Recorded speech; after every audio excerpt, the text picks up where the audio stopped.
Saya Ratu Sarina Soekarno menjelaskan sejarah lahirnya nama Sarina dan nama Soekarno. Mengapa Insinyur Soekarno dinobatkan sebagai The Monetary One lalu berlanjut kepada Ratu Sarina Soekarno? Monetary One atau Khalifatul Mahdi atau General PBB atau King of the King adalah gelar Insinyur Soekarno yang tidak diketahui oleh publik. Karena menganut faktor darah keturunan para raja-raja di dunia, maka orang lain tidak pantas disebut Monetary One kecuali Insinyur Soekarno. Pakubuwono X atau PB10 adalah raja terakhir kerajaan Nusantara yang disegani dunia. Setelah itu tidak ada lagi raja yang berwibawa kecuali Soekarno. Jadi Soekarno itu raja terakhir di Keraton Solo. Sejarah lahirnya nama Soekarno dan Sarina. Bagi kaum Yahudi dunia, Soekarno bukanlah sekedar seorang presiden Republik Indonesia, tetapi ia raja di atas raja, King of the King. Raja dunia yang dipercaya oleh 128 raja di dunia untuk mengatur keuangan dan aset dunia agar bermanfaat bagi keselamatan umat manusia. Terpilihnya Insinyur Soekarno sebagai King of the King, raja dari segala raja di dunia, bukan karena ujuk-ujuk, tetapi sebuah proses perkawinan silang antara kerajaan Inggris, Eropa, Rusia, Cina, Timur Tengah, dan Indonesia sendiri yang akan saya jelaskan dalam sejarah perbankan dunia episode demi episode nanti, oke? Dan terutama Indonesia sendiri. Proses itu berlangsung ratusan tahun lamanya.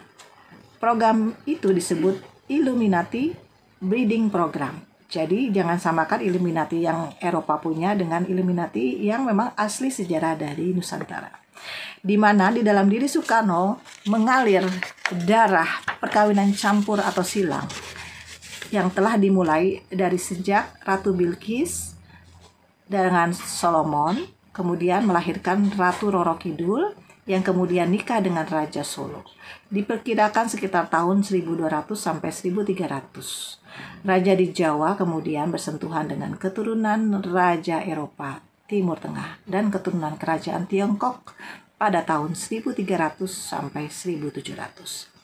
Dan tahun 1750 baru dinyatakan breeding plan ini dianggap berhasil.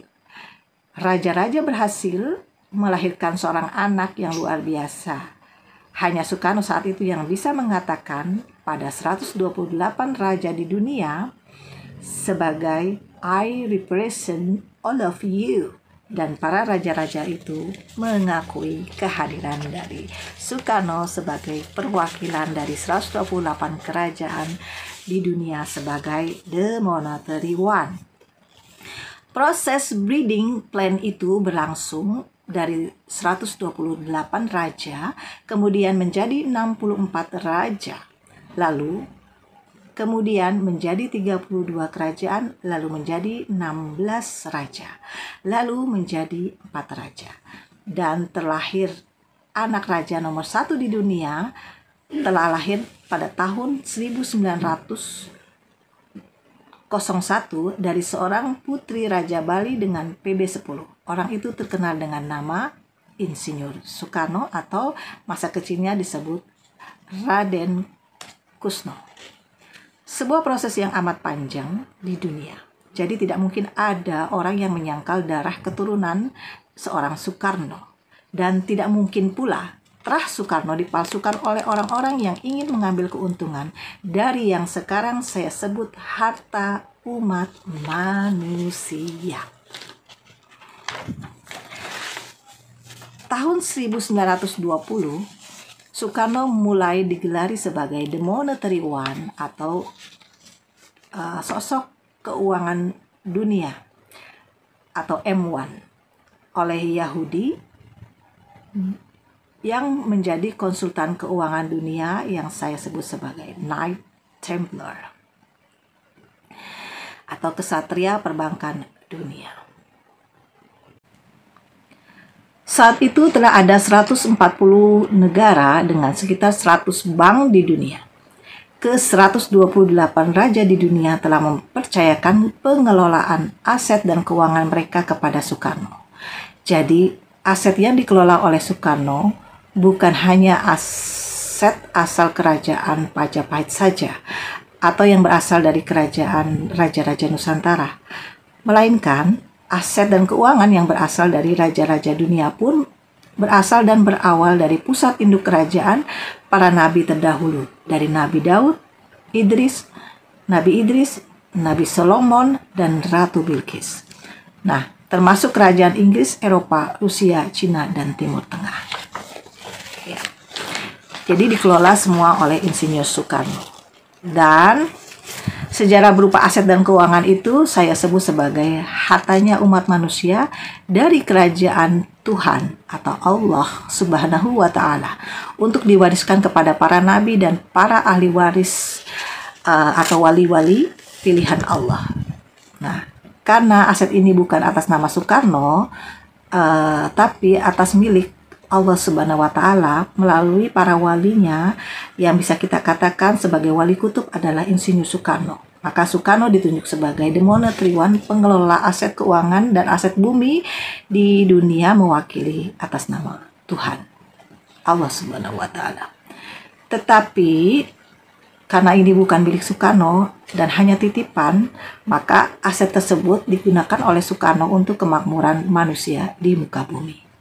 Dengan aset dan uang sebanyak itu, Insinyur Soekarno sebagai monetary one diberi tugas oleh para raja dunia untuk menjalankan the plan of the expert of pada tahun 1928 yang waktu itu acaranya sama dengan Sumpah Pemuda tanggal 28 Oktober 1928. Sebenarnya itu adalah untuk mengumpulkan para raja-raja 128 pemuda, wong Jawa, wong Sumatera, wong Bali, wong ini itu ya, dan seluruh dunia tahun 1928.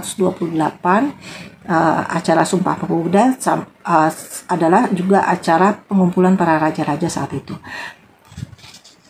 Apa isi dari The Plan of the Expert pada tahun 1928?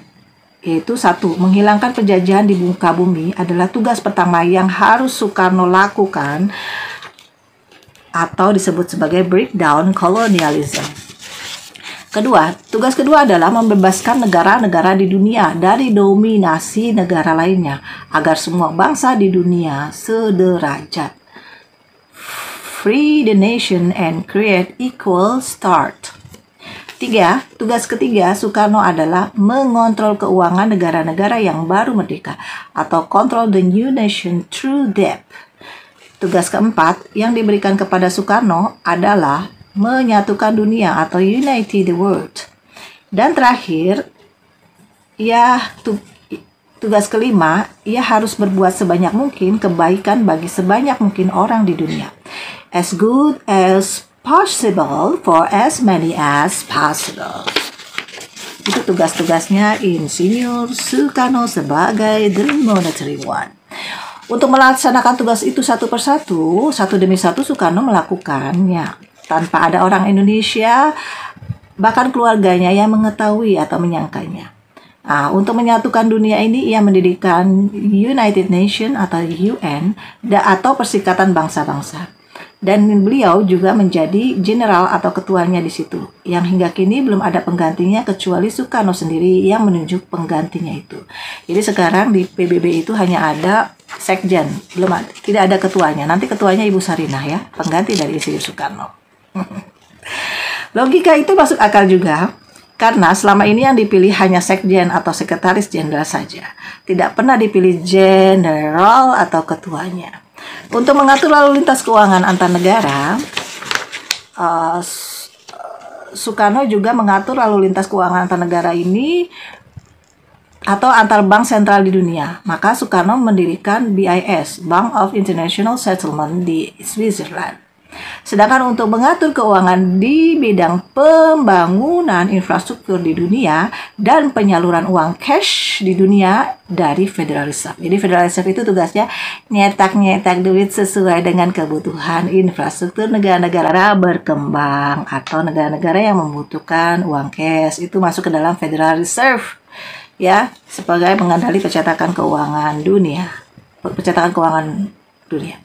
Soekarno membangun World Bank atau Bank Dunia sebagai manajemen di mana beberapa negara-negara maju atau negara berkembang membutuhkan kolateral untuk peningkatan kemajuan negara mereka, maka World Bank ini sebagai bentuk manajemen atau mengatur gitu ya, dan mendata negara-negara mana yang membutuhkan modal keuangan. Nah, sedangkan untuk memenuhi kebutuhan dunia akan uang cash, Soekarno juga mengupgrade Federal Reserve. Bahkan dikabarkan bahwa dolar sendiri itu dia yang cetak. Iyalah, dolar sendiri dicetak dan didesain oleh Insinyur Soekarno sendiri, saya tahu, ya kan? Bahkan rupiah juga didesain. Ini kan desainnya di sini. Bahkan nomor-nomor serinya juga didesain oleh Insinyur Soekarno, ya. Dengan sepengetahuan saya juga pasti. Bahkan untuk mengontrol penggunaan uang di dunia serta menolong negara-negara yang membutuhkannya, Soekarno mendirikan International Monetary Fund. Ya, jadi International Monetary Fund ini yang mengontrol bagian mana nih negara yang membutuhkan uang, mana yang negara yang lagi pilot, negara yang bangkrut dan lain sebagainya. Sedangkan untuk menangani perkara hukum internasional, Soekarno mendirikan The Hague melalui Konvensi Geneva atau Mahkamah Internasional. Model-model regional pun Soekarno pikirkan, sehingga ia membentuk Uni Eropa, membentuk secara tersendiri. Bahkan rencananya melalui Ibu Sarina kali ya, kita bentuk Uni Asia, Uni Afrika, ya nanti ke depan. Jadi nanti akan ada beberapa uni-unian, uni UDA, Uni Eropa, Uni Afrika, pokoknya negara-negara persatuan lah, supaya kita ini damai, tentram, aman gitu loh bersama-sama. Soekarno melakukan tugas-tugasnya sebagai M1 secara tersembunyi di balik tugas dia selaku Presiden Republik Indonesia. Jadi pertanyaannya adalah, siapakah sebenarnya jati diri dalam Insinyur Soekarno itu? Nah, beliau adalah Bunda Ratu Salina Soekarno atau Ratu Anissa Sumarni-Sarinande atau Ibu Ratu Dewi Retno Suprabawati atau Retno Dumila. Ya, karena Insinyur Soekarno sudah wafat, tapi aset-aset keuangan dunia atau World Bank ini masih bergerak terus, masih transaksi, masih berputar karena ada penerusnya, yaitu saya, Ibu Ratu Salina Soekarno. Oke, kita akan bahas lebih lanjut dengan melengkapi semua kisah yang kita mungkin tidak pernah tahu dan belum lengkap mendapatkannya. Maka saya akan menjelaskan satu persatu sejarahnya, dimulai dari Kerajaan Solomon aja dulu ya. Nah, sampai seterusnya saya akan menjelaskan bagian per bagian, part of the part. Oke, selamat melanjutkan aktivitas Anda, selamat mengopi sambil mendengarkan kisah cerita keuangan sejarah perbankan dunia dari Ibu Ratu Salina Soekarno yang centil dan manja, yang galak dan super tegas, bila perlu kejam. Yang namanya Ratu Keadilan itu kan bawa timbangannya harus seimbang, kiri kanan harus seimbang. Kalau tidak seimbang akan dibawa pedang ya, ditebas semua leher-lehernya kalau tidak adil. Oke, itu saja dari Ibu Ratu Salina Soekarno. Mari kita bahas lebih lanjut, lebih perinci tentang sejarah keuangan dunia, terutama di manakah aset-asetnya Raja Solomon itu pergi, di mana? Mari kita bahas lebih lengkapnya. Terima kasih.